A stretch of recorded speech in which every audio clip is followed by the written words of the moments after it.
Donald Trump isn't letting go of this crime issue. He continues to talk about it, makes it the issue. Perhaps it'll be a huge issue in the midterms.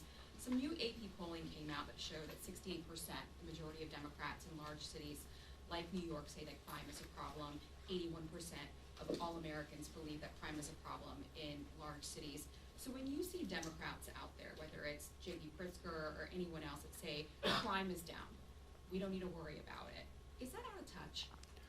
I think Governor Pritzker is doing a tremendous job on behalf of the people in the great state of Illinois, and is committed to continuing to drive crime down in Chicago, as Democrats are committed to driving crime down all across the United States of America. I mentioned that as House Democrats, we are prepared to support a bipartisan spending bill that meets the needs of the American people with a focus on three areas: their economic well-being, public safety, and health care. And in terms of public safety, we actually support restoring grants for local law enforcement that Donald Trump and House Republicans have cut. If they're serious about continuing to strengthen the relationship between the police and the community and driving crime down, then Republicans should be prepared, in the context of this spending agreement that we are in the process of dealing with, to restore grants to support local police departments that they themselves have cut. Are there any crime bills in the 13 that are being marked up today that you would support? I haven't taken a look at those crime bills, but if they're going to be partisan messaging bills designed to distract from the fact that Republicans have now realized that their one big ugly bill is a complete and total disaster, and so they want to change the name of the one big ugly bill and change the conversation, then no, Democrats are not going to support partisan bills that are simply designed to distract the American people from the fact that Republican policies under Donald Trump and House Republicans have been a complete and total failure. And the American people now clearly know it, which is why the Republicans are in a panic, trying to gerrymander maps all over the country and rebrand their one big ugly bill because it is so deeply unpopular throughout the land. Thanks. Former Vice President Kamala Harris wrote in a book excerpt that's out this morning that the decision for President Joe Biden to drop out should have been more than a personal decision. Do you agree with that sentiment? Is it helpful for her to continue to talk about this after the fact? I haven't read the excerpt. I look forward to reading the book in its entirety, so I'm not in a position to comment, having not read the excerpt and certainly not having read the book. Joe Biden made the correct decision not to seek re-election. Thank you, Mr. Leader. A growing number of House Democrats are expressing support for certain provisions in Trump's budget bill, whether it's no taxes on tips or World Cup funding or funding nuclear radiation funds. Would you encourage members to continue touting some of these provisions, and does it at all muddy the What budget bill? Yeah.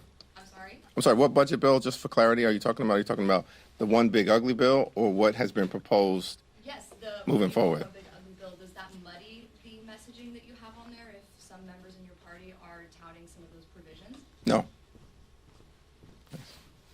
I'm wondering if you could weigh in on the Walkinshaw victory and what it means for margins in the House, depending upon when he's sworn in, negotiations over the next few weeks. Well, we look forward to Representative-elect Walkinshaw being sworn in later on this evening. We welcomed him to the Democratic whip meeting this morning. It's another data point in a series of special elections where Democrats have consistently overperformed. James won that district by 50 points, which is, as far as I can tell, a 16-point overperformance of what was done at the presidential level last November, continuing the fact that on average, in special elections throughout this year, Democrats have overperformed the 2024 results by 15 points and flipping red seats blue all across the country, including in places like Iowa, Pennsylvania, and Nebraska. Go to the back. Is the no endorsement of the New York City mayoral race an indication at all of what leadership might do in other primaries if an outside candidate wins, say, in Abdul El Said in Michigan? I haven't been tracking the race in Michigan, and I certainly will have more to say about the New York City mayor's race in short order. On healthcare, when you talk about, wanting to protect Americans' healthcare, drawing a red line, letting Republicans know that no partisan spending bill without healthcare protection won't be supported by Democrats. Is that something that your members, it just seems as though there's members want different things from this particular negotiation. How are you as leader navigating all of the different, some folks want anti-impoundment language and no more rescission. Some folks say healthcare is enough. Some folks say a clean CR that just keeps the government open is enough. How are you, given what happened in March, given, the Senate considerations, kind of from your perspective as we stand on September 10th, how are you thinking about your conversations, not just with Republicans on the other side of the aisle, but Democrats in your own caucus and Schumer? Just give us some insight into how you're approaching it. We look forward to our conversation with Leader Schumer and Democratic leaders in the Senate later on this afternoon as we enter into a more intense phase around the spending showdown in advance of the end of the fiscal year. Democrats broadly agree on two things. One, Republicans have launched an extraordinary and unprecedented attack on the health care of the American people. Extraordinary and unprecedented attack. Ending Medicaid as we know it. Setting in motion the closure of hospitals, nursing homes, and community-based clinics all across the country, including disproportionately in rural America. More than 20 million Americans are likely to confront skyrocketing healthcare premiums, copays, and deductibles because of the Republican refusal to extend the tax subsidies for the Affordable Care Act. As a result of the Republican one big ugly bill, Medicare is facing a $536 billion cut at the end of this year. And on top of all of that, Republicans are now trying to jam down the throats of the American people an appropriations bill that was just voted out of the Labor H subcommittee and then the Appropriations Committee that represents an all-out attack on public health, on medical research, on vaccines, and on the Centers for Disease Control. An all-out attack on health care is what we are in the midst of right now. Every single Democrat stands against that and believes it is important at this moment because of the extraordinary attack on health care and the fact that it is a cost of living issue. Housing and health care being the two most expensive parts of day-to-day life for everyday Americans, that we cannot, under any circumstances, support a partisan Republican bill that continues to rip health care away from the American people. I believe that's a consensus position that brings together progressives, New Dems, Blue Dogs, Battleground members, and all points in between. Thanks. Yep. Thanks, Mr. Leader. Just to piggyback off of Michael's question there, I just wanted to ask you too, I think it's very true that many of your Democratic members agree on that health care position. I've heard you Senate Democrats do as well. However, there's still a lot of members within your use this moment of funding as a fight. We really just want to see more energy there. And I know Republicans over on the House side may not need Democratic votes here.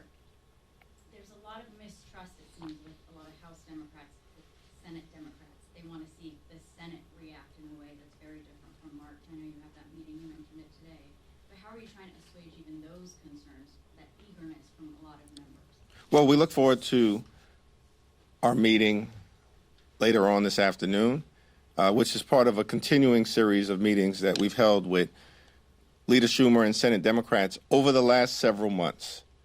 And I expect that coming out of the meeting, you'll continue to see a strong and unified position. Every single Democrat in the House and the Senate voted against the Republican One Big Ugly Bill. Why? Because the One Big Ugly Bill hurt everyday Americans in order to reward their billionaire donors. The One Big Ugly Bill ripped away health care from millions of Americans, stole food from the mouths of hungry children, seniors, and veterans, and all of it was done to reward their billionaire donors with massive tax breaks. It's the reason why the One Big Ugly Bill is so deeply unpopular, and Donald Trump, who supposedly is the king of branding, has walked away from his own branding. Every single Democrat in the House and the Senate voted against that One Big Ugly Bill, and we will continue to speak out against it. And Republicans are now hiding under a rock. They're in the witness protection program as it relates to their signature piece of legislation. And so I believe that all of us are ready to continue the fight. And healthcare being right at the top of that list. But the fight, of course, is about all of the things, all of the extremism, the parade of horribles that Donald Trump has unleashed on the American people and their failed promises to make life more affordable. Mr. Leader, just on foreign affairs, just really quickly want to get your reaction to this Israeli strike in Doha. If you've had any briefings about that, any concerns, and also this incident with Poland shooting down a Russian drone. America's falling apart, and as we now see all across the world, things are falling apart on the global stage because there's an absence of leadership coming from the Republican Party, an absence of leadership from Donald Trump, and cult-like behavior from House Republicans who simply rubber stamp this extreme, failed agenda. In terms of the Middle East, what we need to do is simple. Hostages need to be freed. Humanitarian assistance needs to be surged into Gaza immediately and continuously so that we can alleviate the humanitarian crisis in Gaza, which is unconscionable. And then, of course, we need to find a clear path to a just and lasting peace, which means restoring the ceasefire that has been broken on Donald Trump's watch. Donald Trump inherited a ceasefire from President Biden that he supposedly supported, and it's been broken on Donald Trump's watch. We need to stand by our ally in Poland, a NATO nation, and an attack on one of us, pursuant to Article 5, is an attack on all of us. We need to stand by Poland. At what point will Donald Trump come to the conclusion that Vladimir Putin is not a friend of the United States? He's not a friend of Western democracy. He's not a friend of the NATO alliance or the free world. He's an enemy. At what point will Donald Trump realize that? And at what point will House Republicans stop bending the knee to this wannabe dictator and start acting like a separate and co-equal branch of government and speak up on the issues that they themselves previously supported, which is standing against Vladimir Putin and standing up for Ukraine, for democracy, for freedom, for truth, for our NATO allies like Poland and the free world. Thank you, Leader. Wanted to get your reaction to this fatal stabbing of a woman on a train in North Carolina. The suspect in this case had an alleged rap sheet and a criminal history that was pretty extensive. I'm curious if you find this to be a wake-up call for how our justice system is releasing people into the streets that might be a threat. It's a horrific incident, and, our thoughts and prayers, heartfelt sentiments go out to the family. No family should ever experience anything like this. And by all accounts, the victim was a bright, vibrant, hopeful, optimistic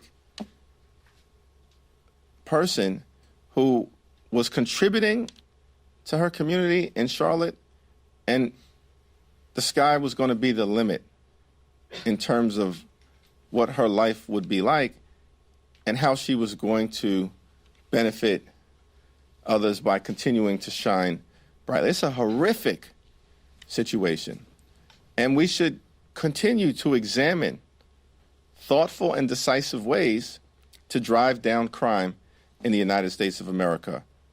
In my view, we have to support local law enforcement, not cut grants to local law enforcement, which is what House Republicans have done. Support local law enforcement, decisively surge resources into addressing mental illness, make sure we can get as many dangerous weapons off the street as possible, and find new and creative ways to secure the safety of the American people who take mass transportation. I grew up in Brooklyn taking mass transportation, beginning in the 6th grade. That's what people in New York do. There are no buses going back and forth to school. Beginning in the 6th grade, children taking trains, as I did, or buses to get back and forth to school. Children, that's what we do in New York City. So this is a personal issue. We definitely need to continue to do everything we can to safely secure the American people, but certainly to secure the American people who rely upon mass transportation to get to and from work, home, houses of worship, and beyond. Thank you. Curtailing off of that topic of Irina Zarudska's tragically and horrifically murdered, I'm curious, it seems that it could have been completely preventable because this man who murdered her was arrested and released about 14 times. He had a mile-long rap sheet because of soft on crime Democrat policies, it seems. I'm curious what Congress is prepared to do to really force judges to keep violent criminals locked up, or at least, for an appropriate length of time. I think it's outrageous that people are trying to politicize the death of this wonderful young lady. It's outrageous that anyone would politicize their death. What decency do people have at a moment like this, as opposed to trying to find common sense solutions? One thing I can tell you that's also outrageous is that Donald Trump pardoned hundreds of violent felons who brutally beat police officers. And the soft on crime Republican policy inherent in pardoning violent felons has resulted in people all across America subsequently being violently victimized by those January 6 violent felons who were released back into communities all across America. That's soft on crime Republican policies. How dare people try to politicize this tragedy right now? Last question. Thanks, Mr. Jeffries. You mentioned the ACA subsidies. Those don't expire, of course, till the end of the year. So do you see that as an issue that must be addressed this month? Is that one of the red line issues, or can that wait until later in the year, presuming that the CR is going to return? In my view, there's an urgency to fixing our broken healthcare system and reducing costs for everyday Americans, including in the healthcare space. The open enrollment period begins in less than 2 months. It begins on November 1st. So this is one of many issues that should be addressed urgently by the United States Congress in terms of making sure we stop the effort to continue to rip health care away from the American people and lean into an effort to actually protect the health care of the American people, and that includes, but is not limited to, addressing the tax subsidy issue with respect to the Affordable Care Act. Thank you, everyone.